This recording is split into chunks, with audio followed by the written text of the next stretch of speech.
The truth about singer Chris Cornell. Chris Cornell, born Christopher John Boyle. July 20, 1964, May 18, 2017, was an American musician, singer, and songwriter. He was best known as the lead vocalist for the rock band Soundgarden and Audioslave. Cornell was also known for his numerous solo works and soundtrack contributions since 1991, and as the founder and frontman for Temple of the Dog, the one-off tribute band dedicated to his late friend Andrew Wood.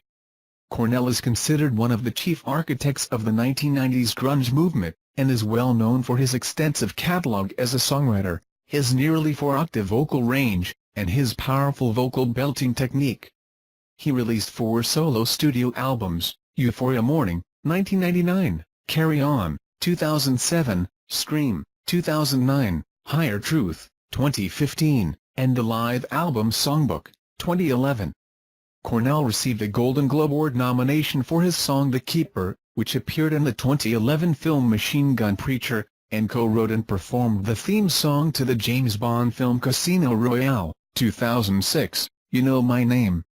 His last solo release was the charity single The Promise, written for the ending credits for the film of the same name.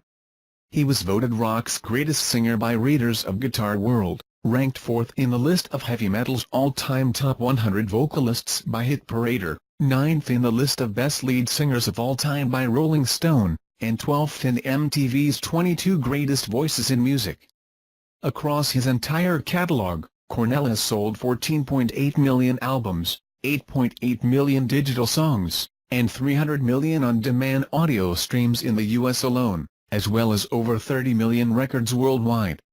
He was nominated for 14 Grammy Awards and won twice. Cornell suffered from depression and substance abuse problems earlier in his life. He was found dead in his Detroit hotel room early on the morning of May 18, 2017, after performing at a Soundgarden concert the night before. His death was ruled a suicide. Early life. Cornell was born Christopher John Boyle on July 20, 1964, in Seattle, Washington, where he was raised. His parents are Edward F. Boyle, a pharmacist of Irish Catholic background, and Karen Cornell, an accountant and psychic of Jewish background. Cornell described both of his parents as alcoholics. Cornell was the middle child of 6 children. He had 2 older brothers and 3 younger sisters. He attended Christ the King Catholic Elementary School, where he performed for the first time in front of a crowd, singing the 1960s anti-war song One Tin Soldier. He later attended Shorewood High School. When he was in 7th grade, his mother pulled him and his sister out of Catholic school. Cornell claimed because they were about to be expelled for being too inquisitive. Cornell recalled the episode in a 1994 interview, "With a religion like that, it's not designed for anyone to question. Being young people who have a natural curiosity and half a brain, you're going to start finding inconsistencies, which there are tons of in organized religion. We both sort of made it clear in classroom situations that we didn't get it. Explain this to me. And they couldn't, so we started creating a lot of problems." Cornell spent a 2-year period between the ages of 9 and 11 solidly listening to the Beatles after finding a large collection of Beatles records abandoned in the basement of a neighbor's house. He described himself at this age as a loner. He was able to deal with his anxiety around other people through rock music. During his teenage years, he spiraled into severe depression, dropped out of school, and almost never left the house.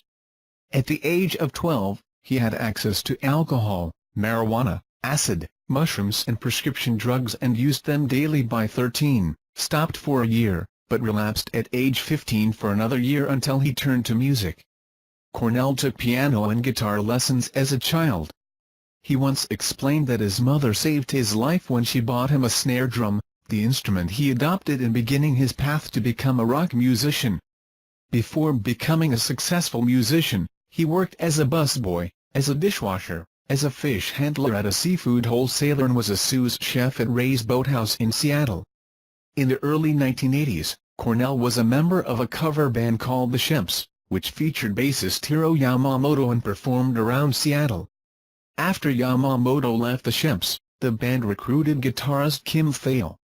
Cornell and Yamamoto stayed in contact, and after The Shemps broke up, the pair started jamming together, eventually bringing Thale in to join them.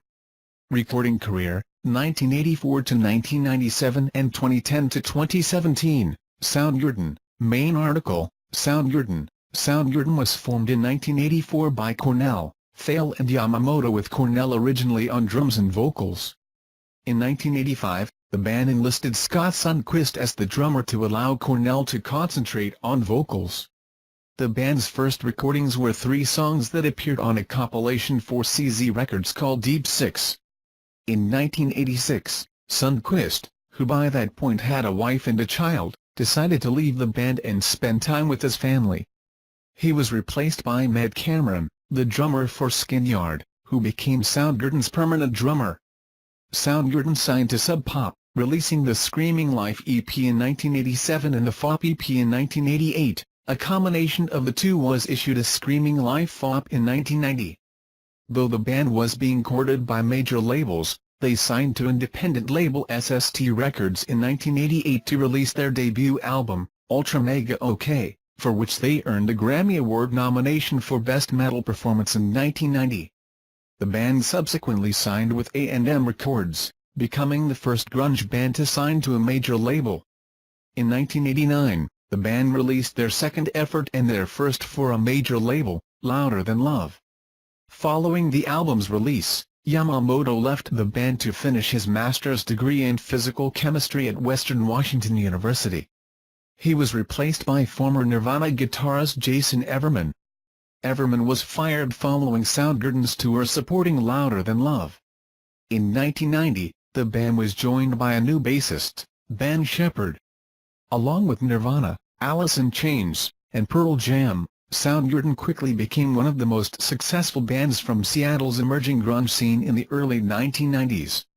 With Shepherd, the new lineup recorded Badmotorfinger in 1991. The album brought the band to a new level of commercial success, and Soundgarden found itself amidst the sudden popularity and attention given to the Seattle music scene. Badmotorfinger included the singles Jesus Christ Pose, Outchinned, and Rusty Cage. The 3 singles gained considerable airtime on alternative rock radio stations, while the videos for Outchinned and Rusty Cage gained considerable airtime on MTV. The song Jesus Christ Pose and its music video was the subject of widespread controversy in 1991, and the video was removed from MTV's playlist. Rusty Cage was later covered by Johnny Cash on his 1996 album, Unchained. It also appeared on the fictional radio station Radio X in the 2004 video game Grand Theft Auto: San Andreas and in the 32-bit version of Road Rash. Room 1,000 Years Wide was released, along with the B-side HIV Baby as a 7-inch single through Sub Pop's Single of the Month Club a full year before the release of Badmotorfinger, and later re-recorded for the album. Badmotorfinger exposed Soundgarden to its first mainstream success. It was nominated for a Grammy Award for Best Metal Performance in 1992, and was later ranked number 45 in the October 2006 issue of Guitar World on the magazine's list of the 100 greatest guitar albums of all time. The band's 4th studio album, 1994's Super Unknown, proved to be the band's breakthrough album. Upon its release in March 1994, Super Unknown debuted at number 1 on the Billboard 200. The album launched several successful singles, including Spoonman and Black Hole Sun, and brought Soundgarden international recognition. Super Unknown achieved quintuple platinum status in the United States, triple platinum status in Canada, and gold status in the United Kingdom, Sweden, and the Netherlands. Rolling Stone gave Super Unknown 4 out of 5 stars. Reviewer J.D. Considine said Super Unknown demonstrates far greater range than many bands manage in an entire career. Considine criticized Black Hole Sun and Half, stating that the former is not a very good song while the latter is the virtual definition of a B-side. John Parales of the New York Times said that Super Unknown actually tries to broaden its audience by breaking heavy metal genre barriers that Soundgarden used to accept. He added that Soundgarden wants something different from standard heavy metal. David Brown of Entertainment Weekly gave the album an A, saying Soundgarden is pumped and primed on Super Unknown, and they deliver the goods. He praised it as a hard rock milestone, a boiling vat of volcanic power, record-making smarts, and 90s enemy and anxiety that sets a new standard for anything called metal. The album was nominated for the Grammy Award for Best Rock Album in 1995. Two singles from Super Unknown, Black Hole Sun and Spoonman, won Grammy Awards, and the music video for Black Hole Sun won a MTV Video Music Award and a Clio Award. Super Unknown was ranked number 336 on Rolling Stone magazine's list of the 500 greatest albums of all time, and Black Hole Sun was ranked number 25 on VH1's list of the 100 greatest songs of the 90s. The band's fifth album was 1996's self-produced Down on the Upside. The album spawned several singles, including Pretty News, Burden in My Hand, and Blow Up the Outside World. The album was notably less heavy than the group's preceding albums, and marked a further departure from the band's grunge roots. Soundgarden explained at the time that it wanted to experiment with other sounds. David Brown of Entertainment Weekly said, "Few bands since Led Zeppelin have so crisply mixed instruments, both acoustic and electric." However, tensions within the group arose during the sessions, with Thale and Cornell reportedly clashing over Cornell's desire to shift away from the heavy guitar riffing that had become the band's trademark. Despite favorable reviews, the album did not match the sales of Super Unknown. In 1997, Soundgarden received another Grammy nomination, for the lead single Pretty News. As tensions grew within the band, reportedly due to internal strife over its creative direction, Soundgarden announced it was disbanding on April 9, 1997. In a 1998 interview, Thale said, "It was pretty obvious from everybody's general attitude over the course of the previous half-year that there was some dissatisfaction." Cornell, Cameron and Shepard performing with Soundgarden at Lollapalooza 2010. On January 1, 2010, Cornell alluded to a Soundgarden reunion via his Twitter account, writing, "The 12-year break is over and school is back in session. Sign up now. Knights of the Soundable Ride again." The message linked to a website that featured a picture of the group performing live and a place for fans to enter their email address to get updates on the reunion. Entering that information unlocked an archival video for the song Get on the Snake, from Soundgarden's second studio album, 1989's Louder Than Love. In April 2010, Soundgarden announced their plans to headline Lollapalooza 2010. Soundgarden made the announcement through their website and email list. On April 16, 2010, Soundgarden held a secret show at the Showbox Theater on First Avenue in downtown Seattle, publicized via the band's mailing list. The show was billed as Nodedrigans, an anagram for Soundgarden. Asked in August 2010 if Soundgarden will record new material, Cornell replied, "It would be exciting to record one song, to hear how Soundgarden-ish that might be this much time later. But for me, it's been more of a trip relearning the songs and playing them together. Some of the songs we're approaching we've never played live." Soundgarden made their first television appearance since their reunion on Conan O'Brien's second episode of Conan on November 9, 2010 on TBS, and toured North America in summer 2011. In summer 2012, Soundgarden released a new single and video, Live to Rise, for the Avengers movie soundtrack. Their sixth album, King Animal, was released in November 2012 to largely positive reviews.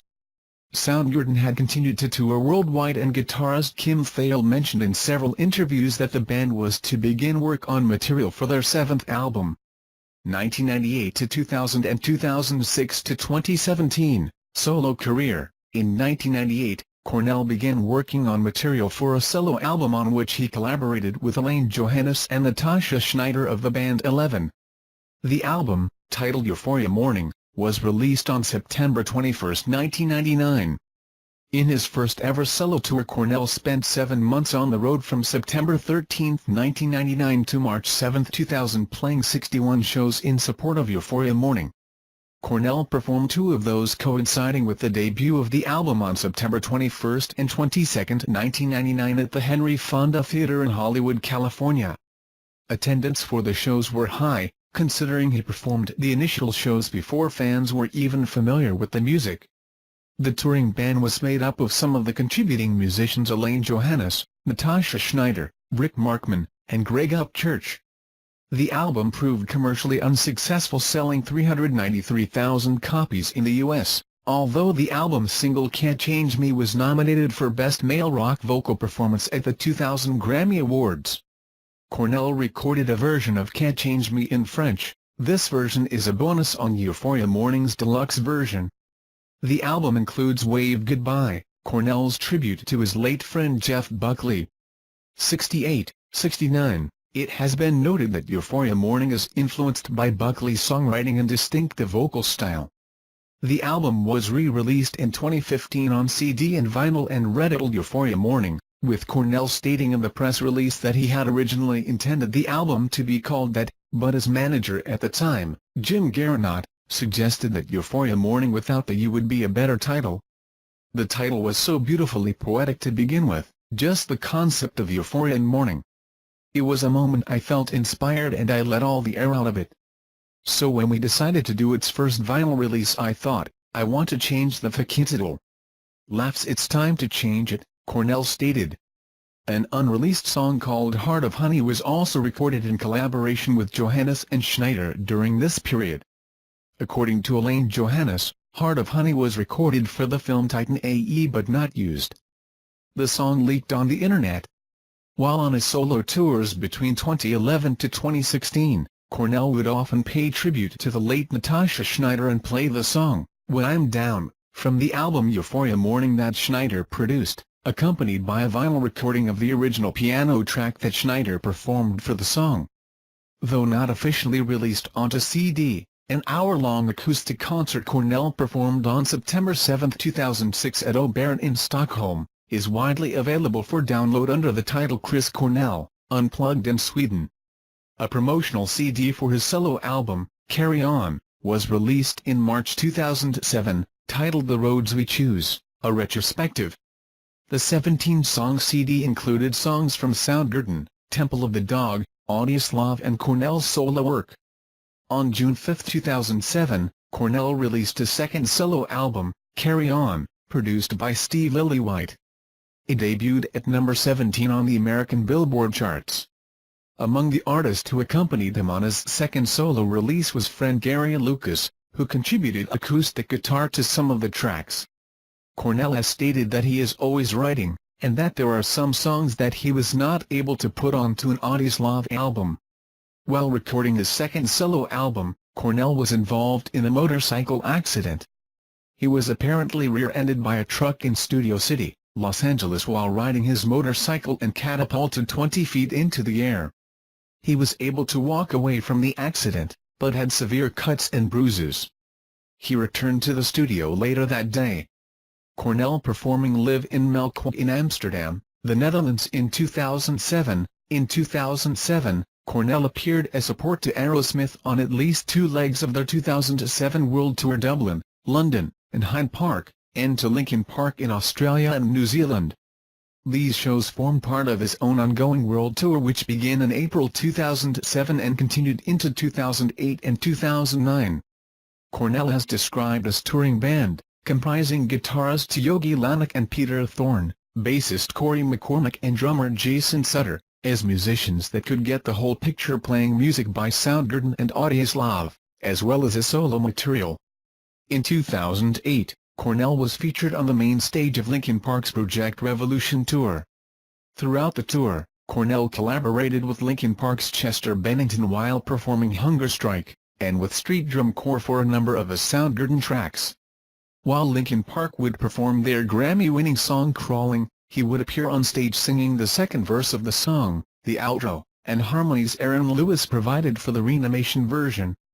Cornell worked with producer Timbaland on his studio album Scream, which was released on March 10, 2009. Timbaland has referred to the recording sessions as the best work I've done in my career, and predicted that Cornell will be the first rock star in the club. Cornell called the new album a highlight of my career. The album was largely panned by critics, but was the highest charting album of Cornell's solo career, reaching number 10 on the Billboard 200.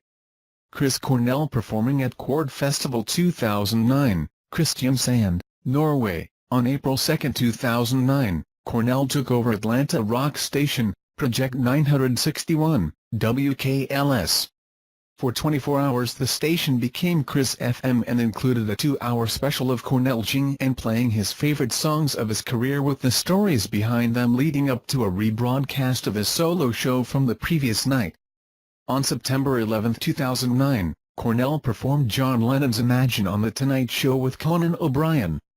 In January 2011, Cornell announced his solo acoustic songbook tour, continuing a series of acclaimed solo acoustic shows in Los Angeles during 2009 and 2010. The first leg of the sold-out tour began on April 1, 2011 and continued through the US and Canada until May 6, resuming in October and visiting New Zealand, Australia, South America and the US again before ending on December 17. The tour received universally positive reviews. In November 2011 Cornell released Songbook, an acoustic live album featuring songs recorded during Cornell's Songbook tour in North America. It was his first live album as a solo artist and includes stripped-down solo performances of songs from Cornell's whole career as a solo artist, as well as with Soundgarden, Audioslave, and Temple of the Dog, plus covers of Led Zeppelin's Thank You and John Lennon's Imagine. The album received largely positive reviews, with AllMusic calling it Cornell's best solo offering to date. Cornell continued his Songbook tour in Europe and the US during 2012 and 2013 to further acclaim. Cornell performed a 10-minute acoustic set at the Commander-in-Chief's Ball in the White House on January 21, 2013, which recognized Medal of Honor recipients and wounded warriors. He returned later in the evening with Soundgarden to perform at Barack Obama's inaugural ball, doing a 3-song set at the event. In January 2015, Cornell announced via his Twitter account that he was in the studio recording a new solo album. Cornell's last studio album, Higher Truth, was released on September 18, 2015. The last solo release prior to his death was the charity single The Promise, written for the ending credits for the movie of the same name about the Armenian genocide. Prior to his death, Cornell committed all proceeds from the song to support refugees and vulnerable children. 2001 to 2007, Audioslave, main article, Audioslave. Cornell performing with Audioslave at the 2005 Montreux Jazz Festival. Audioslave was formed after Zach De La Rocha left Rage Against the Machine and the remaining members were searching for another vocalist. You do not have a valid verification file. Please contact our sales support team to obtain a valid license. Producer and friend Rick Rubin suggested that they contact Cornell. Rubin played the Soundgarden song Slaves and Bulldozers for the remaining Rage Against the Machine band members to showcase his ability. Cornell was in the writing process of a second solo album, but decided to shelve that and pursue the opportunity to work with Tom Morello, Tim Comerford and Brad Wilk when they approached him. Morello described Cornell, "He stepped to the microphone and sang the song and I couldn't believe it. It didn't just sound good. It didn't sound great. It sounded transcendent. And when there is an irreplaceable chemistry from the first moment, you can't deny it." The quartet wrote 21 songs during 19 days of rehearsal and began working in the studio in late May 2001. Their debut album, Audioslave, released in November 2002, spawned hits such as Cochise, Like a Stone and Show Me How to Live, and has reached triple platinum status in the United States. The band was nearly derailed before the album's release. Cornell was going through alcohol problems and a slot on the Ozfest tour was cancelled. During this time, there was a rumor that Cornell had checked himself into drug rehabilitation. He later confirmed it in an interview with Metal Hammer that was conducted from a clinic payphone. In a San Diego City Beat article, Cornell explained that he went through a horrible personal crisis during the making of the first record, staying in rehab for 2 months and separating from his wife. The problems were ironed out and he has remained sober since this time. The band toured through 2003, before resting in 2004 to record their second album. Audioslave's second album, Out of Exile, was released in May 2005 and debuted at #1 on the US charts. The album has since gone on to achieve platinum status. The album features the singles Out of Exile, Be Yourself, Your Time Has Come, and Doesn't Remind Me. Cornell admitted to writing his most personal songs ever on this album, influenced by the positive changes in his life since 2002. He also described the album as more varied than the debut and relying less on heavy guitar riffs. Critics initially described Audioslave as an amalgamation of Rage Against the Machine and Soundgarden, but by the band's second album, Out of Exile, noted that they had established a separate identity. The album was received more favorably than Audioslave's debut. Critics noted Cornell's stronger vocals, likely the result of quitting smoking and drinking, and pointed out that Out of Exile is the sound of a band coming into its own. AllMusic praised the album as lean, hard, strong, and memorable. The lyrics, however, were still a common complaint. MusicOMH.com wrote that Cornell's lyrics continue to border on the ridiculous. On May 6, 2005, Audioslave played a free show in Havana, Cuba. Audioslave became the first American rock group to perform a concert in Cuba, playing in front of an audience of 70,000. The band traveled to Havana on May 4 to interact with Cuban musicians.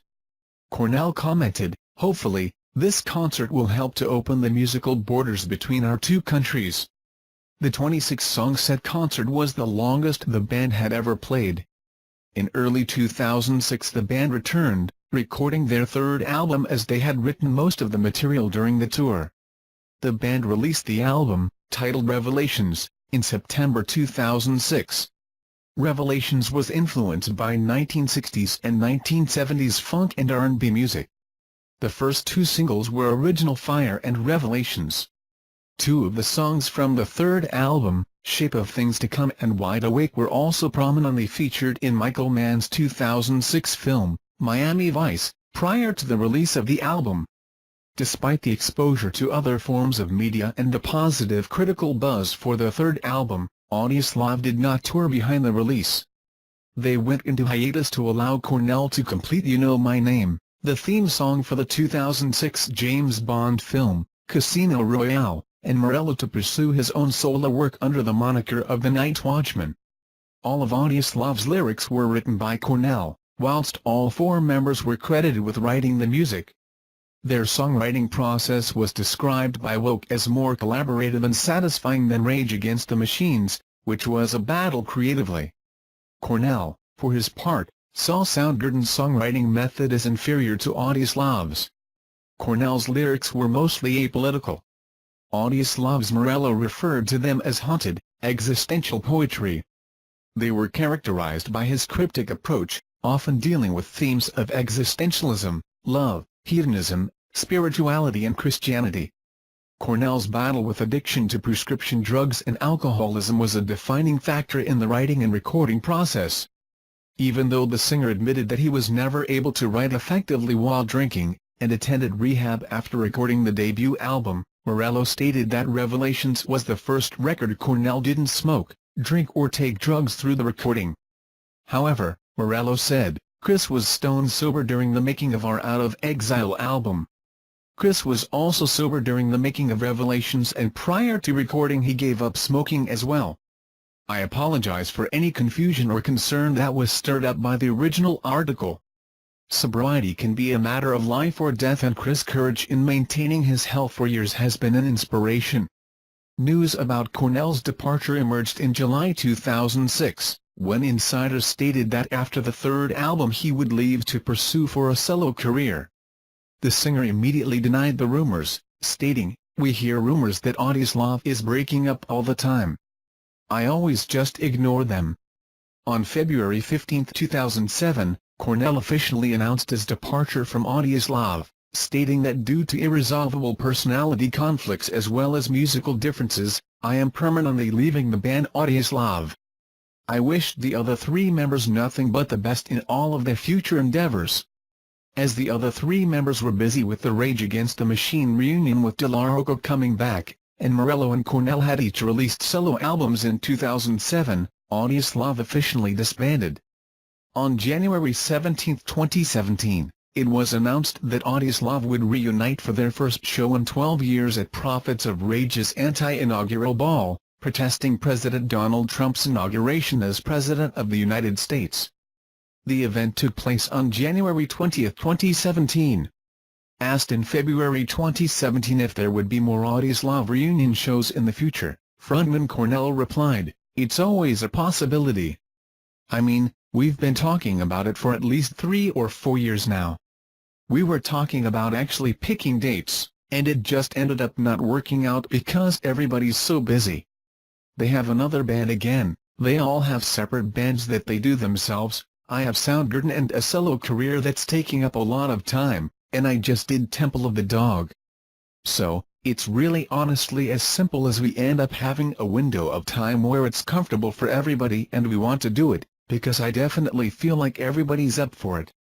Other musical projects: Center for Disease Control Boys, main article, Center for Disease Control Boys, from 1986 to 1987, Cornell was also a member of the satirical Western swing band Center for Disease Control Boys. Temple of the Dog, main article, Temple of the Dog, while still in Soundgarden, Cornell recorded an album with members of what would become Pearl Jam. This collaboration went under the name Temple of the Dog, and the self-titled album was released in 1991. The album is a tribute to their mutual friend, and Cornell's former roommate, Andrew Wood. Wood, the former lead singer of Mother Love Bone, had died of a heroin overdose the year before. Jeff Ament and Stone Gossard of Mother Love Bone teamed up with Mike McCready, new vocalist Eddie Vedder, and drummer Dave Cruzan in 1990, forming Pearl Jam. Cameron would eventually become Pearl Jam's drummer in 1998. Temple of the Dog has gone on to sell more than 1 million copies, thanks in large part to the singles Say Hello to Heaven and Hunger Strike, the latter of which features a duet between Cornell and Vedder. This was the first time Vedder was recorded professionally. Vedder said about Hunger Strike in the 2009 book Grunge is Dead, "I really like hearing that song. I feel like I could be real proud of it, because 1, I didn't write it, and 2, it was such a nice way to be ushered onto vinyl for the first time. I am indebted to Chris Time Eternal for being invited onto that track."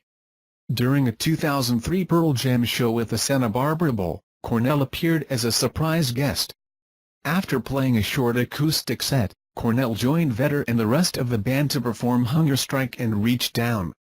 On October 6, 2009, Cornell made a surprise appearance during a Pearl Jam concert at the Gibson Amphitheater in Los Angeles.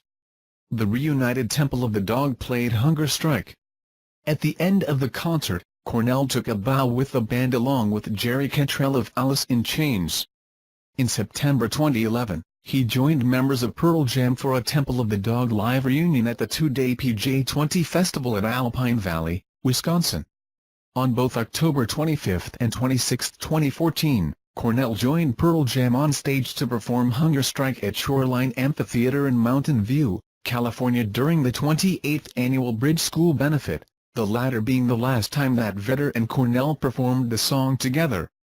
On January 30, 2015, Pearl Jam bandmates, minus Vedder, Stone Gossard, Jeff Ament, and Matt Cameron joined Chris Cornell and Mike McCready during the Mad Season Sonic Evolution concert at Benaroya Hall with the Seattle Symphony. The group performed 2 songs, Reach Down, and Call Me a Dog. The band toured for the first time in the fall of 2016 in celebration of the 25th anniversary of their self-titled album. Vedder did not participate on the tour citing family commitments, but the crowd sang his part in Hunger Strike, and Cornell dedicated the song to Vedder during the band's concert at the Paramount Theater in Seattle on November 21, 2016. This TTS demo is for testing and evaluation purposes only. Any unauthorized commercial use is prohibited. Alice Mudgarden, main article, Alice Mudgarden, Cornell, together with Lane Staley and Jerry Cantrell of Alice in Chains, and Mark Arm of Mudhoney, contributed vocals on the Alice in Chains song Right Turn, from the 1992 EP Sap, although the band given credit for this song is Alice Mudgarden. The song was featured in the 2001 film Black Hawk Down. MACC. In 1992, Cornell and 3 other former members of Temple of the Dog played under the name MACC, McCready, Ament, Cameron, Cornell, recording the song Hey Baby, New Rising Sun, for the 1993 album, Stone Free, a tribute to Jimi Hendrix. The band performed the song live for the first time during the first Temple of the Dog tour in November 2016. Collaborations: Cornell worked as a co-producer and backing vocalist on the Screaming Trees' 1991 album, Uncle Anesthesia. He acted in a cameo role and an on-stage performance in Cameron Crowe's 1992 Seattle-based film, Singles. Cornell contributed vocals on Alice Cooper's Stolen Prayer and Unholy War, which he also wrote, from the 1994 album, The Last Temptation. In 1997, Cornell collaborated with Eleven on a rendition of the song, Ave Maria, for the Christmas compilation album, A Very Special Christmas 3. In the 90s, Cornell teamed up with Hearts Ann and Nancy Wilson for a cover of the Rolling Stones' Wild Horses, when the sisters were performing as the Lovemongers. Bootleg versions of the live performances are available online. Cornell and the Wilsons also performed Wild Horses and the Lovemongers' song Send at Lane Staley's funeral in 2002. It was incorrectly believed, for many years, citation needed that Cornell had written the 11 song Someone to Die For on the 2004 Spider-Man 2 soundtrack, but this was corrected in an interview in April 2007. The song is performed by Jimmy Gnecco of Ours and Brian May of Queen. Cornell had recorded a demo of the song sometime earlier, citation needed, which was released only to members of the 11th Street team. The version recorded by Cornell can be found on the Internet. Cornell co-wrote, with Brian Howes, David Cook's first post-American Idol album single, Light On, released in 2008. And in 2009, he contributed vocals on the song, Mr. Dirt, from the album, Goodnight Melody, by Joshua David. In 2009, Cornell co-wrote a song with a fan named Rory De La Rosa, who had lost his 6-year-old daughter to cancer in 2008, and he was diagnosed with the same illness shortly afterwards. He reached out to Cornell to tell him how much his music impacted his life and also the bond it helped create for him and his daughter, and he sent Cornell a poem called I Promise It's Not Goodbye. Cornell was so moved that he turned the poem into a song with the same title. De La Rosa gave Cornell permission to post the song online. It was available for free download on Cornell's official websites in April 2009. Cornell asked, however, that his fans would consider making a donation in memory of Rory's daughter and to help ease the financial burden of his disease. In 2013, Cornell made the song available for streaming on his official website in honor of the kids who lost their lives in the Sandy Hook tragedy. Links were provided for donations in memory of the victims. Cornell sang one song, which he co-wrote, on Slash, a solo record released in April 2010. The song is called Promise and it was premiered at Amazon.com on March 26, 2010. He contributed vocals on the song, Lies, on the 2010 album, Third and Double, by Gavin, which was subsequently released as a single in October 2010. Cornell appears on the Carlos Santana album Guitar Heaven, the greatest guitar classics of all time, where he sings on the cover of Led Zeppelin's Whole Lotta Love. Cornell wrote the lyrics and shared vocals with Andrew Wood in the song Island of Summer, which was recorded while they were living together in Seattle. The song was released for the first time in the 2011 album Melodies and Dreams, a collection of Wood's unreleased recordings and demos. Cornell sings backing vocals in a cover of the Everly Brothers song All I Have to Do Is Dream, on Rita Wilson's debut album AM/FM, released in 2012. On April 18, 2013, the Seattle band Heart was inducted into the Rock and Roll Hall of Fame, and Cornell gave Heart's induction speech and emotionally talked about what heroes and role models Ann and Nancy Wilson had been to him and other musicians in Seattle. For me, and for countless other men and women, they have earned, at long last, their rightful place in the Rock and Roll Hall of Fame, Cornell said. Cornell also joined fellow Seattle musicians Jerry Cantrell and Mike McCready to play guitar for Heart's hit song Barracuda alongside Ann and Nancy Wilson at the ceremony. On January 30, 2015, Cornell joined Mike McCready and Barrett Martin plus Duff McKagan, Sean Kinney, the Seattle Symphony and others in a special Sonic Evolution concert at Seattle's Benaroya Hall in a tribute to Mad Season.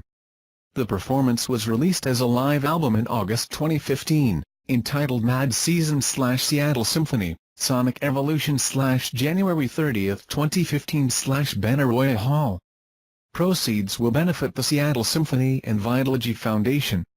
Soundtrack contributions. In 1992, Cornell contributed his first solo song Seasons, and Soundgarden's song Birth Ritual to the single's soundtrack. Cornell re-recorded the song Seasons for the film Man of Steel in 2013. He also contributed the song Sun Shower, a bonus track on the Japanese release of Euphoria Morning, to the soundtrack of the 1998 film, Great Expectations, and a reworked version of the track Mission, retitled Mission 2000 Inches, was used on the soundtrack to the 2000 film, Mission, Impossible 2. Cornell and composer David Arnold collaborated on the song You Know My Name, which Cornell co-wrote and performed and which accompanies the opening titles for the 2006 James Bond film, Casino Royale. You Know My Name is the first theme song since 1983's Octopussy to use a different title than the film, the first ever sung by a male American, and the first ever title theme song that did not appear on the soundtrack album. You Know My Name won a 2006 Satellite Award in the category of Best Original Song, and a 2007 World Soundtrack Award in the category of Best Original Song written directly for a film. The song sold 323,000 digital copies and 3.5 million streams, and was also nominated for Best Song Written for a Motion Picture, Television or Other Visual Media at the 2008 Grammy Awards. The song became the first song recorded for his solo album Carry On, which he began work on in 2007. In August 2011, Cornell released The Keeper, an original song written for the Mark Forster-directed 2011 film Machine Gun Preacher. The song was nominated for a Golden Globe Award in 2012. For the first 24 hours after its release, the song was exclusively available as part of the Donate to Download campaign for Sam Childers' Angels of East Africa children's charity. The song is also the lead track on the film's soundtrack album. In 2012, Soundgarden released their first song in 15 years, Live to Rise, written for the Avengers movie soundtrack. In 2013, Cornell wrote the song Misery Chain, for the soundtrack to the film 12 Years a Slave, in which he performed a duet with Joy Williams. In 2016, Cornell covered the song Stay With Me Baby for the soundtrack of the HBO TV series Vinyl. Cornell said about recording the song, "I was very honored to be asked to record a version of Stay With Me Baby for vinyl. I get to pay tribute to Terry Reid, whose version of the song has been a favorite of mine for many years, and be included on a great soundtrack with an amazing group of artists." His last soundtrack contribution was the song The Promise, written for the ending credits for the movie of the same name released in 2017. Musical style: Cornell performing in Lisbon in 2009 at the Optimus Alive. 09, Cornell's songwriting often features non-standard chord progressions and melodies that do not conform with one diatonic scale. A prominent example is Black Hole Sun, which not only involves many kinds of open chords and several key changes and short sequences, but also unique melody phrases with large interval jumps.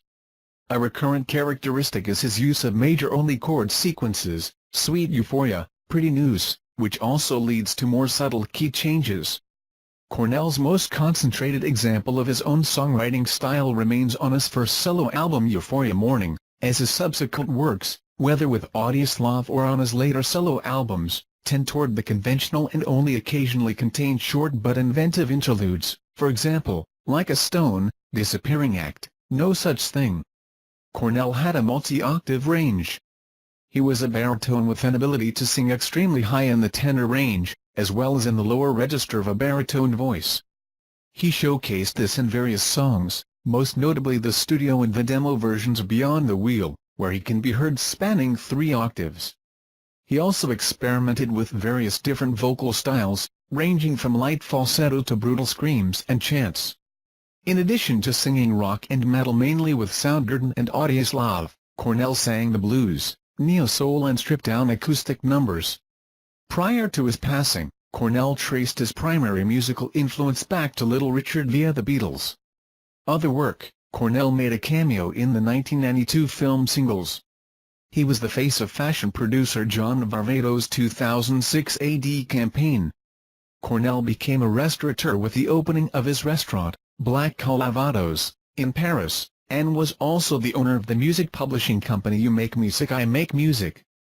In 2009, Cornell planned to turn Philip Carlo's true crime book The Night Stalker, The Life and Crimes of Richard Ramirez, into a film, collaborating with Carlo to produce the screenplay. In 2011, James Franco was attached to direct the film and star in the role of Ramirez. In popular culture, the line "I'm looking California, and feeling Minnesota" from Soundgarden's song Ouchind, written by Cornell, inspired the title of Steven Beigelman's 1996 film Feeling Minnesota, starring Keanu Reeves and Cameron Diaz. This TTS demo is for testing and evaluation purposes only.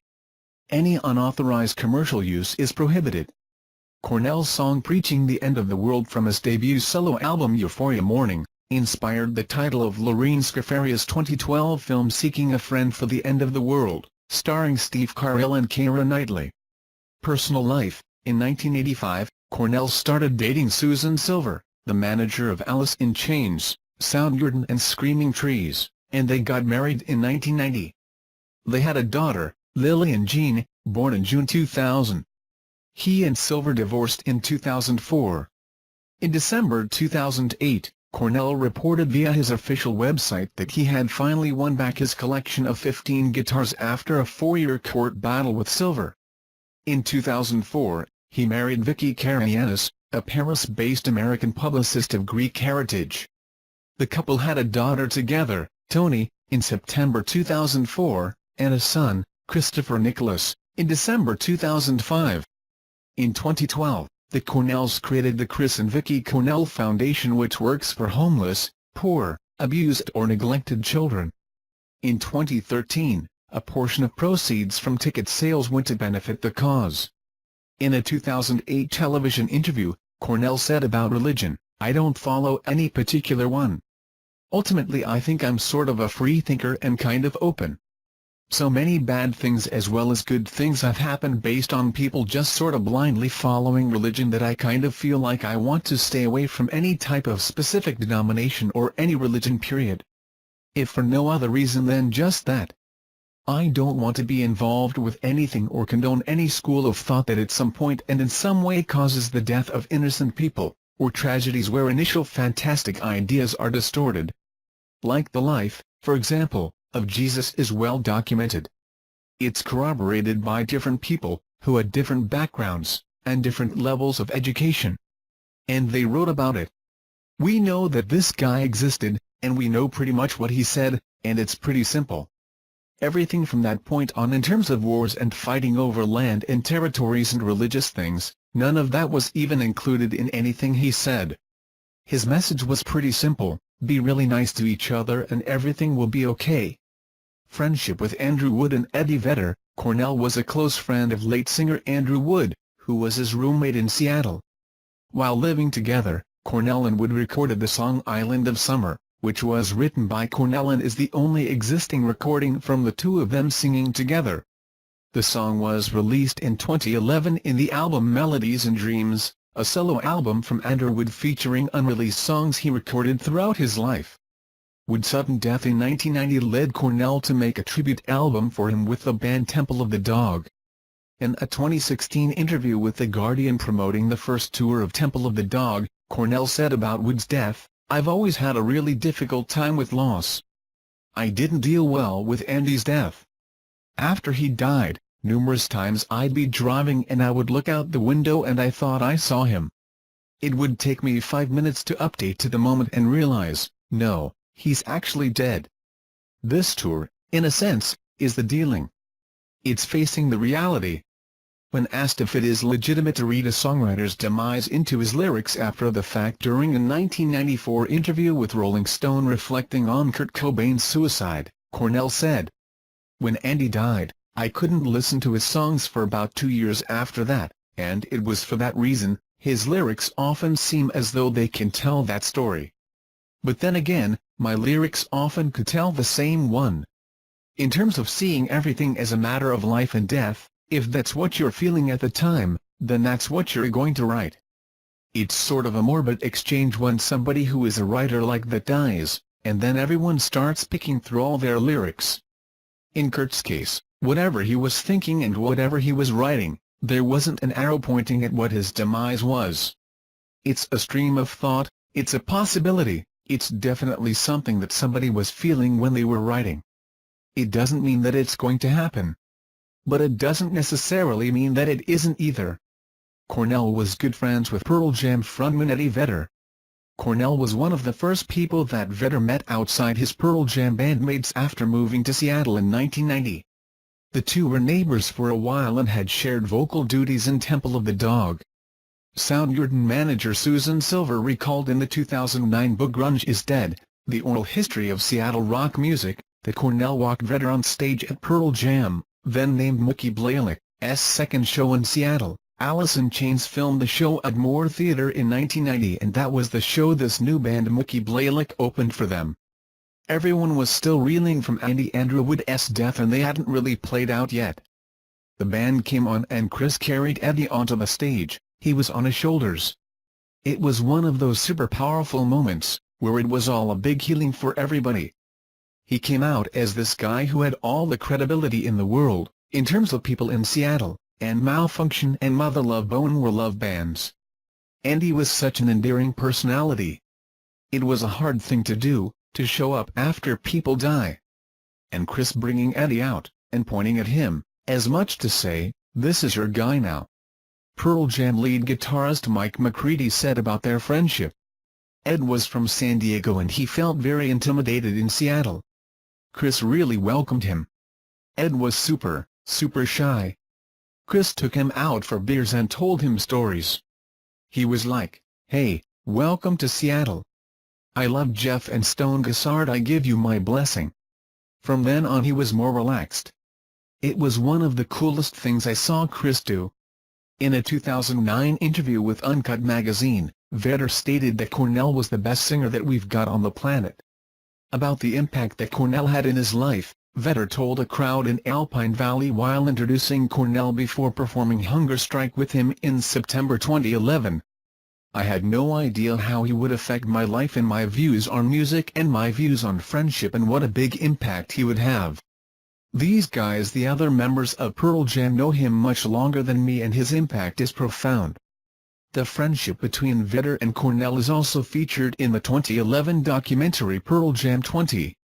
Depression and substance abuse. Cornell struggled with depression and had multiple addictions, mostly alcohol and prescription drugs, which he was able to manage from roughly 1980 until 1997, when Soundgarden broke up and his first marriage was failing. At that point he turned to OxyContin and other substances. Cornell said about that period, I went through a serious crisis with depression where I didn't eat a whole meal every day. I was just kind of shutting down. I eventually found that the only way out of that was to change virtually everything in my life. That was a very frightening thing to do, but it was worthwhile. He checked into rehab in 2002 and quit drinking and smoking around 2005. Cornell stated in a 1996 interview, I know what it feels like to be suicidal, and I know what it feels like to be hopeless. There is some point where I learned enough about myself to know that I don't have the tolerance to create other hurdles as well. In 1999, Cornell said about depression, no one really knows what run-of-the-mill depression is. You'll think somebody has run-of-the-mill depression, and then the next thing you know, they're hanging from a rope. It's hard to tell the difference. But I do feel that depression can be useful. Sometimes it's just chemical. It doesn't seem to come from anywhere. And whenever I've been in any kind of depression, I've over the years tried to not only imagine what it feels like to not be there, but tried to remind myself that I could just wake up the next day and it could be gone because that happens, and not to worry about it. And at the same time, when I'm feeling great, I remember the depression and think about the differences in what I'm feeling and why I would feel that way, and not be reactionary one way or the other. You just have to realize that these are patterns of life and you just go through them. In a 2006 interview, Cornell revealed that at the age of 14, he had a bad PCP experience and suffered from panic disorder and agoraphobia. I had a bad PCP angel dust experience when I was 14 and I got panic disorder. And of course, I wasn't telling anyone the truth. It's not like you go to your dad or your doctor and say, yeah, I smoke PCP and I'm having a bad time. So I became more or less agoraphobic because I'd have flashbacks. From 14 to 16, I didn't have any friends. I stayed home most of the time. Up till then life was pretty great. The world was big and I felt I could do anything I wanted. Suddenly, I felt like I couldn't do anything. But in the isolation, my imagination really had time to run. I never did any drugs until my late 20s. Unfortunately, being a child of two alcoholics, I started drinking a lot, and that's what eventually got me back into drugs. You often hear that pot leads to harder drugs. But I think alcohol is what leads you to everything, because it takes away the fear. The worst drug experimentation I ever did was because I was drunk and didn't care. In May 2007, Cornell was honored with the Stevie Ray Vaughan Award for his dedication and support of the Moosey Cares MAP Fund and his devotion to helping other addicts with the recovery process. The award was presented by Alice Cooper.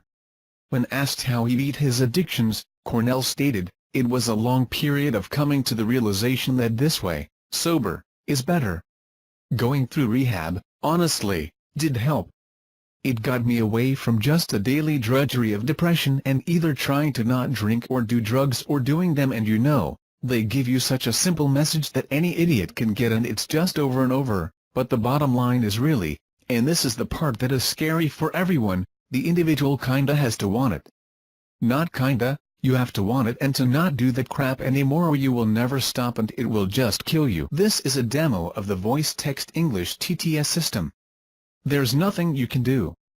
If your best friend has a problem and it's very serious, there's nothing you're going to be able to do about it, and it was sad for me and the people around me. Sad for me when friends of mine died because of it. In a 2011 interview, Cornell said the major change with the reformed Soundgarden was a lack of alcohol, the biggest difference I noticed. And we haven't even really talked about it, there are no bottles of Jack Daniels around or beers. And we never talked about it. It's just not there. Death. Around 12:15 a.m. on May 18, 2017, Cornell was found dead by his bodyguard in the bathroom of his room at the MGM Grand in Detroit after performing at a show with Soundgarden at the Fox Theater on May 17. He was lying on the floor with an exercise band around his neck and blood in his mouth. An MGM medic and EMS personnel were unable to revive Cornell. Cornell was pronounced dead by a doctor at 1:30 a.m. Police ruled out homicide by reviewing hotel surveillance video, which showed nobody entering or exiting the suite after his bodyguard left around 11:35 p.m. The cause of death was determined to be suicide by hanging. Cornell was 52 years old. Footage of his final concert was posted on YouTube. Cornell's wife said, "When we spoke after the show, I noticed he was slurring his words. He was different. When he told me he may have taken an extra Ativan or two, I contacted security and asked that they check on him." On June 2, 2017, the Wayne County Medical Examiner released its autopsy and toxicology report in the death of Cornell. The coroner confirming that the manner of death was suicide by hanging and that drugs did not contribute to the cause of death. Only prescription medications were found in Cornell's system and in therapeutic doses. The sedative butalbital, 5.4 mg/ml, commonly prescribed for the treatment of headache, 4 doses, 41 mg/ml, of the anti-anxiety medication lorazepam, Ativan, the decongestant pseudoephedrine, 170 mg/ml, and its metabolite norpseudoephedrine, 10 mg/ml, caffeine, from no-dose tablets that Cornell had ingested, along with naloxone, Narcan, used to reverse opioid overdoses, and reportedly administered by EMTs arriving on scene. The Ativan was prescribed to Cornell in 2016. Photos from Cornell's hotel room showed that his prescription for Ativan was 1 tablet every 12 hours. Following the release of the autopsy and toxicology report, Cornell's widow released a statement to the press. "Many of us who know Chris well noticed that he wasn't himself during his final hours and that something was very off. We have learned from this report that several substances were found in his system. After so many years of sobriety, this moment of terrible judgment seems to have completely impaired and altered his state of mind. Something clearly went terribly wrong, and my children and I are heartbroken and are devastated that this moment can never be taken back. "We very much appreciate all of the love we have received during this extremely difficult time and are dedicated to helping others and preventing this type of tragedy." 3 weeks after his death, the music video for Cornell's single Nearly Forgot My Broken Heart was removed from YouTube. Released in September 2015, the video depicted the singer as a death row prisoner in the Old West preparing to be hanged, but did not depict an actual successful hanging of Cornell's character. His noose was sabotaged by the executioner's assistant, so he survives his hanging and is forced into marriage with the woman who sabotaged his hanging. Cornell's son, Christopher, also appears in the video. Cornell publicly talked about his struggle with depression, isolation and suicidal thoughts several times throughout his life. Following Cornell's death, his brother Peter started a campaign to raise awareness on depression and suicide prevention. "Maybe we can help spare another family the devastation," Peter shared on his social media. A few days later, Peter revealed that he was being bullied and threatened to change the narrative of this awareness message. "Change the message or just drop it entirely. It has reached a point where my own mental health, my sobriety and the safety of my family are at risk. And this bullying is coming from a place I never could have imagined," he shared before telling that he would remove himself from social media and asking his followers to keep the conversation and break through the stigma. On July 11, 2017, the Detroit Police Department released the full report, photographs from Cornell's hotel room, and the 911 call from the MGM Grand Detroit from the night of Cornell's death. The call was made by an hotel employee at 12:56 a.m., reporting a non-responsive guest inside of room 1136 inches. According to the report, Martin Kirsten, Cornell's bodyguard, was at the singer's hotel room at 11:30 p.m. to help him with his computer, which was not working at the time. It also says that Cornell's wife, Vicky, talked to her husband at 11:35 p.m., and alarmed by what she heard, she phoned the bodyguard to ask him to check on her husband because he did not sound like he was okay. A call from Cornell's wife at 12:15 a.m. prompted his bodyguard to go to the singer's suite to check on him. Kirsten told police he was in his room watching TV when he received a phone call from Vicky. She sounded angry because Cornell wasn't responding to his phone. "She told me to go to the room and check on Chris. I came to the room and was unable to get in because of the interior latch. I went back to my room and called for hotel security to come and open the door.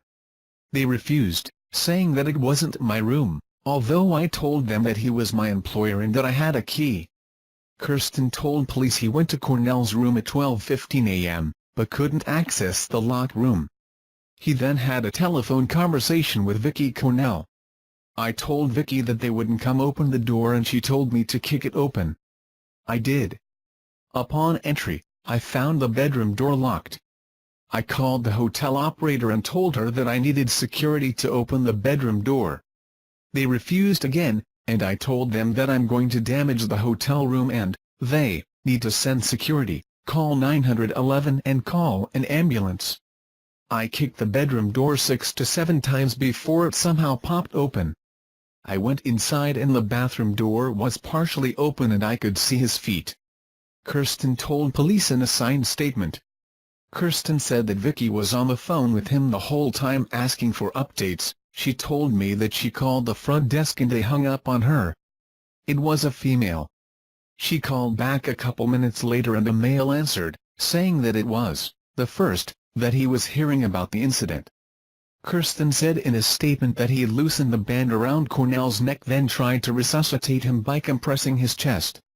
Medical personnel arrived at 12:56 a.m. and tried to resuscitate the singer with no success. Cornell was pronounced dead at 1:30 a.m., an hour and 15 minutes after his bodyguard was first contacted by Cornell's wife. It's unknown how long it took the bodyguard to gain entry to the hotel room and find Cornell. Questioned by the Detroit News why it took 41 minutes to get a medic to the scene after the bodyguard found Cornell lying on the floor, police insisted there are no gaps.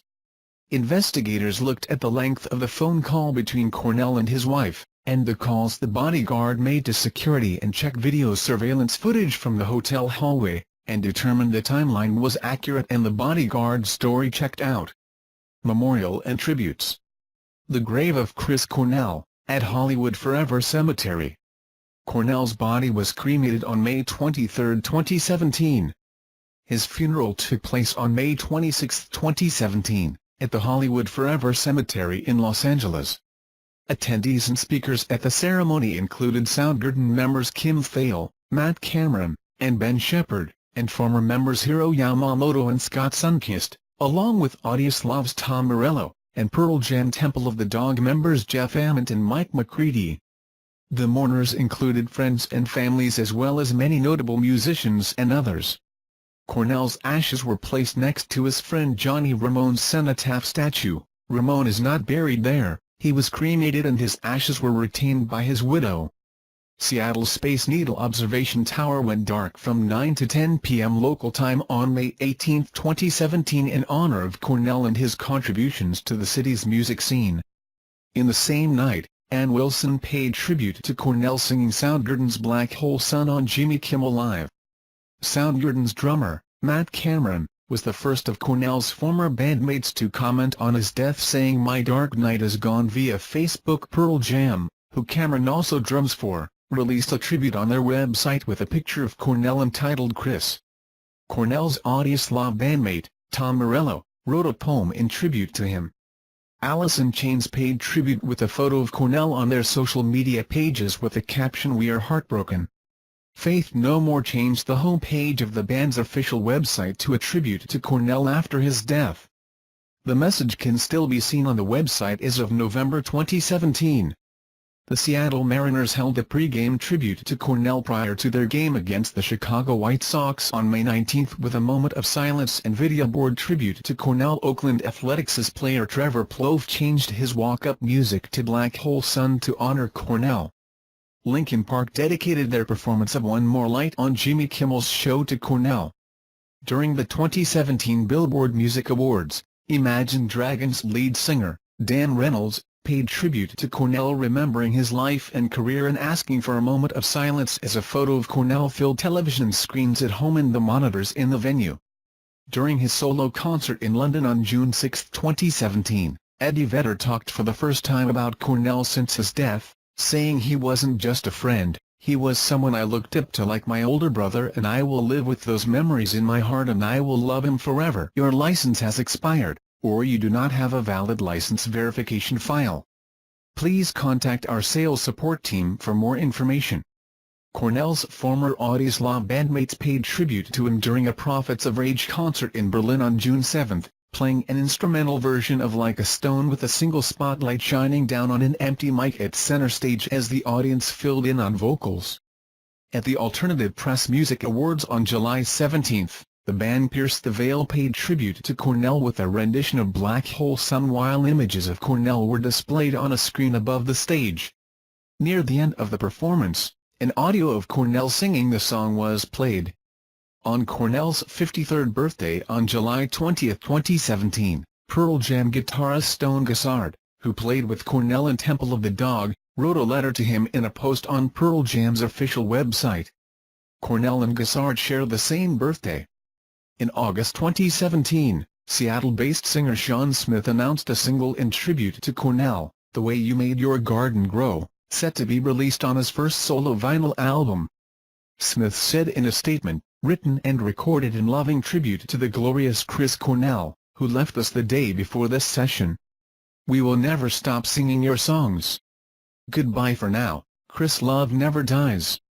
Foo Fighters drummer Taylor Hawkins added a tribute image of Cornell on his touring drum kit in August 2017. Cornell's Soundgarden bandmate, Matt Cameron, paid homage to him in his first solo album titled Cavalier, with the inscription "For Chris" on the vinyl version of the album, which was released on September 22, 2017. Cornell heard the album 2 months before his death and was very supportive of Cameron's solo debut.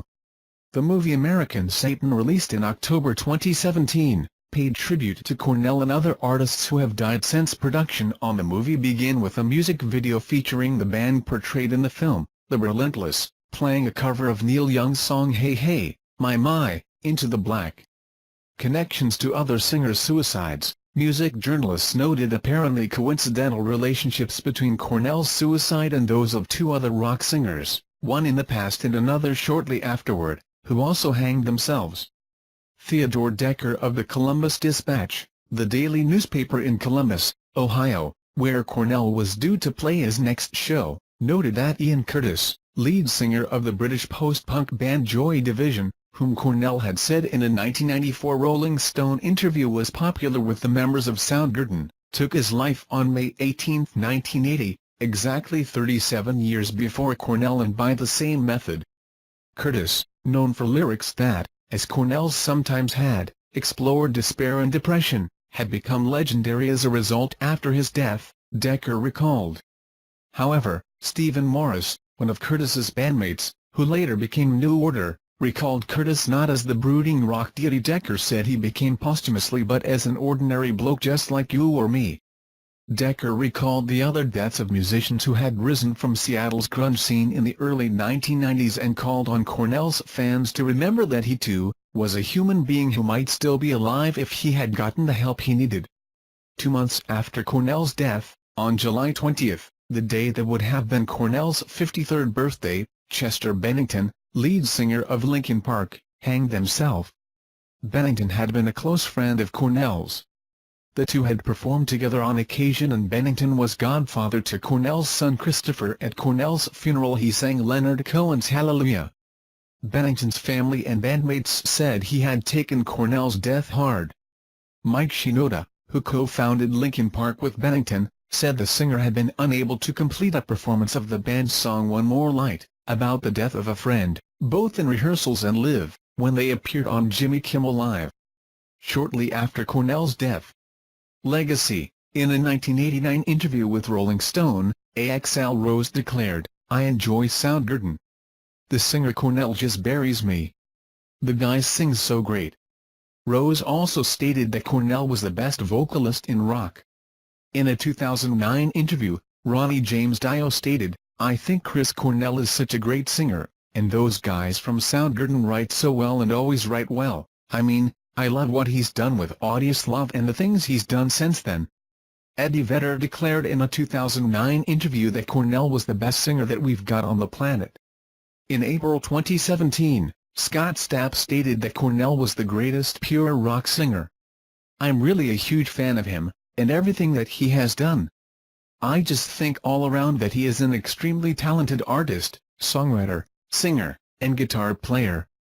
He can do so many different things to evoke emotion. From the soulfulness, to the top end of his range when he gets metal and aggressive, to his choice of melodies and how the melody in itself, despite what he's saying, can incite emotion. I think he'll go down in history as one of the greats." After hearing about his death, Alice Cooper stated, "Chris Cornell, in our circle, was known as the Voice because he had the best voice in rock and roll. I was lucky enough to write and record 2 songs with him. His death comes as a total shock to all of us. Black Hole Sun will live on as a classic, and his is a true legacy of rock and roll." Soon after Cornell's death, Living Colour guitarist Vernon Reid added, "There are barely any words to describe my grief over the loss of Chris Cornell. His impact as a singer, songwriter and guitarist will be felt for generations to come." Pearl Jam bassist Jeff Ament said of Cornell, "I've always said that Chris was the greatest songwriter to ever come out of Seattle. Jimi Hendrix could play the guitar like crazy, but Chris had the songwriting chops that we all sort of hoped to get to at different points in our songwriting careers. He had a way he could wrap a melody around odd time signatures and weird parts and make them catchy. He was a beautiful wordsmith. If you look at his lyrics, he obviously was processing his pain and depression, and all of those things. I think that's part of what people, myself included, responded to when he was singing. With the songwriting he had that voice. There's not too many people that have that many options with their voice. He could do a lot of different things with it, and have a lot of different characters in that voice. I feel so lucky that I got to be in a project with him, got to hang out with him, and just sort of witness his greatness." Following his death, the sales and streams of Cornell's discography grew by more than 550% from the week prior to his death. On platforms like Spotify, Apple Music and Pandora. His songs were streamed 32.5 million times during the week in which he died. The charting week prior to that, his tracks were played 5 million times. That same week, 38,000 copies of Cornell albums were sold, which represented a 1,700% gain in purchases. The week before his death, only 2,000 units were sold.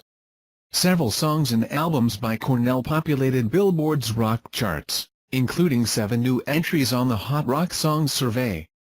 Cornell's Hot Rock Songs presence was led at number 7 by Soundgarden's Black Hole Sun, which became the band's first number 1 on the Hard Rock Digital Song Sales chart, moving 17,000 downloads, up from 1,000 the week before.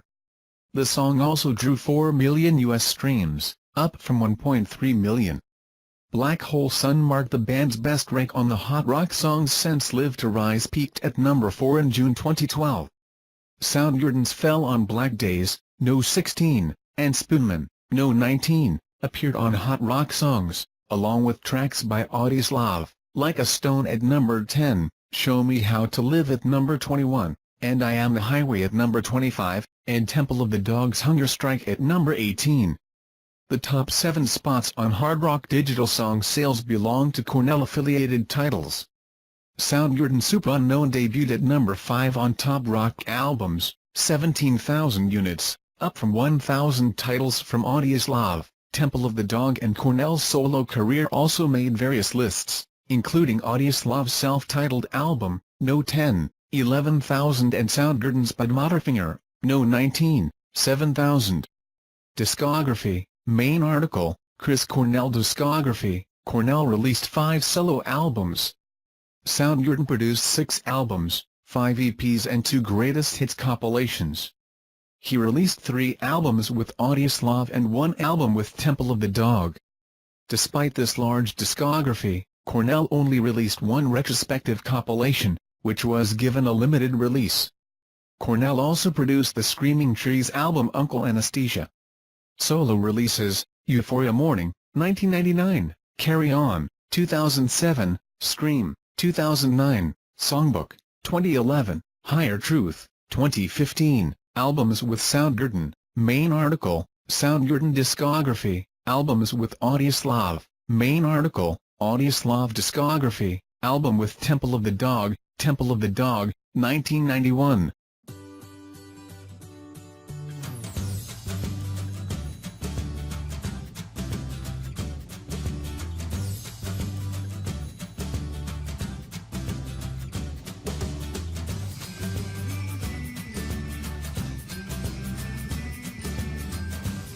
Appeared on a compilation for CZ Records called Deep Six. In 1986, Sundquist, who by that point had a wife and a child, decided to leave the band and spend time with his family. He was replaced by Matt Cameron, the drummer for Skinyard, who became Soundgarden's permanent drummer. Soundgarden signed to Sub Pop, releasing the Screaming Life EP in 1987 and the FOP EP in 1988. A combination of the two was issued as Screaming Life FOP in 1990. Though the band was being courted by major labels, they signed to independent label SST Records in 1988 to release their debut album, Ultra Mega OK, for which they earned a Grammy Award nomination for Best Metal Performance in 1990. The band subsequently signed with A&M Records, becoming the first grunge band to sign to a major label. In 1989, the band released their second effort and their first for a major label, Louder Than Love. Following the album's release, Yamamoto left the band to finish his master's degree in physical chemistry at Western Washington University. He was replaced by former Nirvana guitarist Jason Everman. Everman was fired following Soundgarden's tour supporting Louder Than Love. In 1990, the band was joined by a new bassist, Ben Shepherd. Along with Nirvana, Alice in Chains, and Pearl Jam, Soundgarden quickly became one of the most successful bands from Seattle's emerging grunge scene in the early 1990s. With Shepherd, the new lineup recorded Badmotorfinger in 1991. The album brought the band to a new level of commercial success, and Soundgarden found itself amidst the sudden popularity and attention given to the Seattle music scene. Badmotorfinger included the singles Jesus Christ Pose, Outchinned, and Rusty Cage. The three singles gained considerable airtime on alternative rock radio stations, while the videos for Outchinned and Rusty Cage gained considerable airtime on MTV. The song Jesus Christ Pose and its music video was the subject of widespread controversy in 1991, and the video was removed from MTV's playlist. Rusty Cage was later covered by Johnny Cash on his 1996 album, Unchained.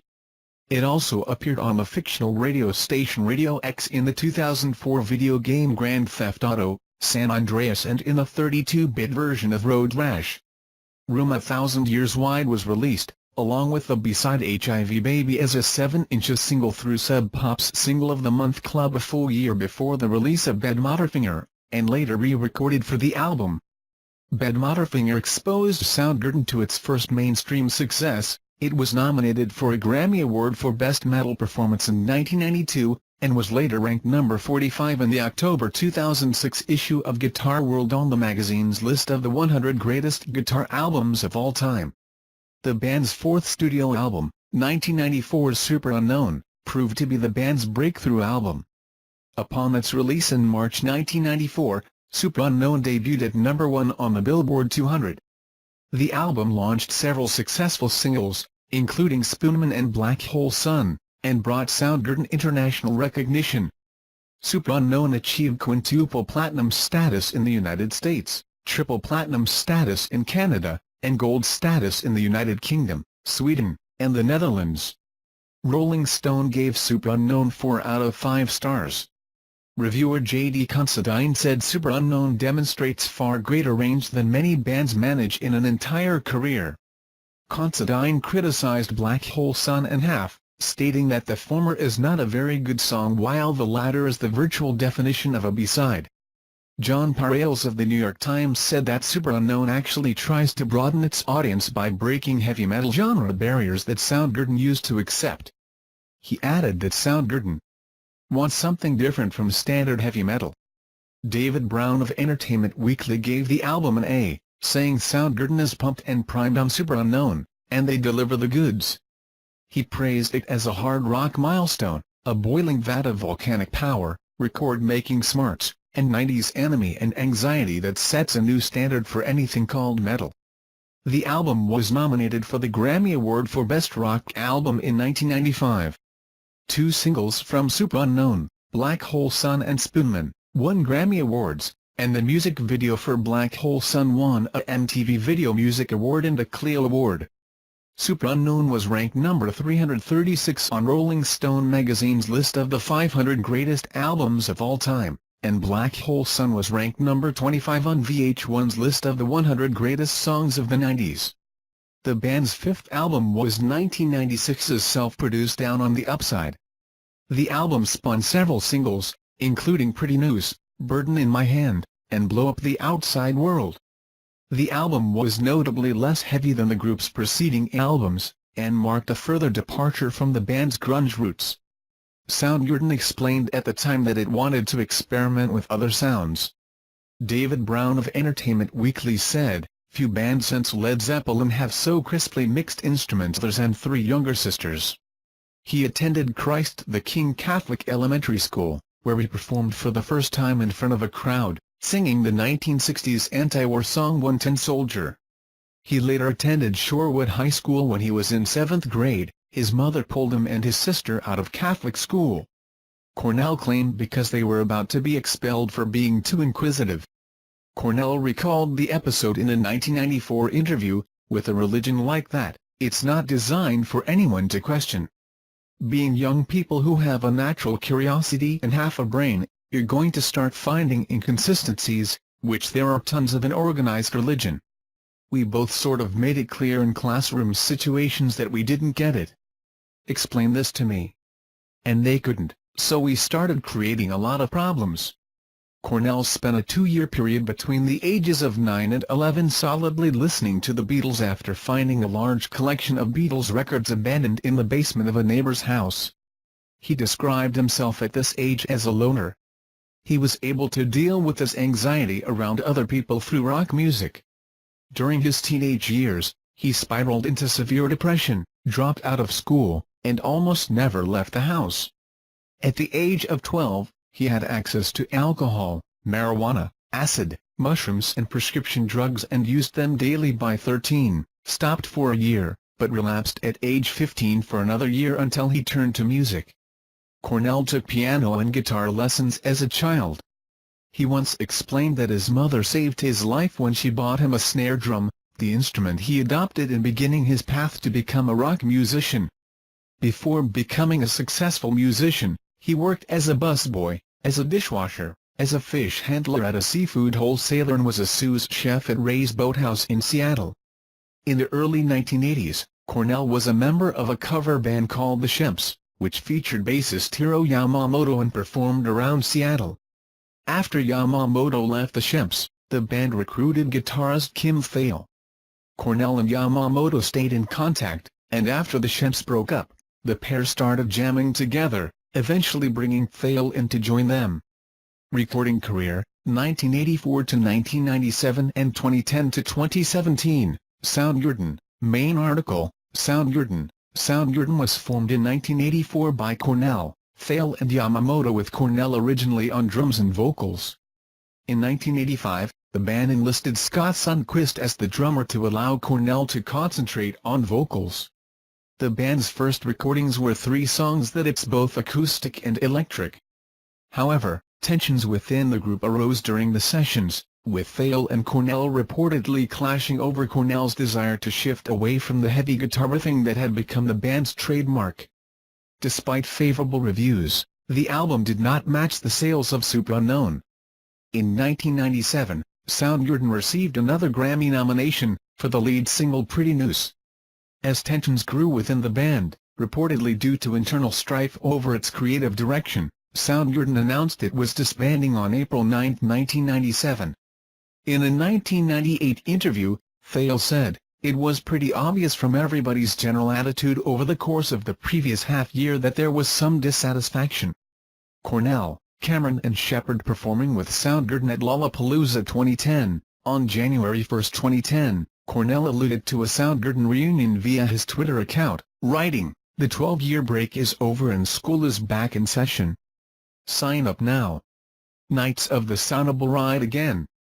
The message linked to a website that featured a picture of the group performing live and a place for fans to enter their email address to get updates on the reunion. Entering that information unlocked an archival video for the song Get on the Snake, from Soundgarden's second studio album, 1989's Louder Than Love.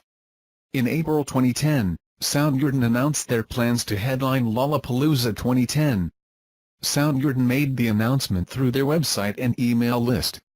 On April 16, 2010, Soundgarden held a secret show at the Showbox Theater on First Avenue in downtown Seattle, publicized via the band's mailing list. The show was billed as No Dead Dragons, an anagram for Soundgarden. Asked in August 2010 if Soundgarden will record new material, Cornell replied, "It would be exciting to record one song, to hear how Soundgarden-ish that might be this much time later. But for me, it's been more of a trip relearning the songs and playing them together. Some of the songs we're approaching we've never played live." Soundgarden made their first television appearance since their reunion on Conan O'Brien's second episode of Conan on November 9, 2010 on TBS and toured North America in summer 2011. In summer 2012, Soundgarden released a new single and video, Live to Rise, for the Avengers movie soundtrack. Their sixth album, King Animal, was released in November 2012 to largely positive reviews. Soundgarden had continued to tour worldwide and guitarist Kim Thale mentioned in several interviews that the band was to begin work on material for their seventh album.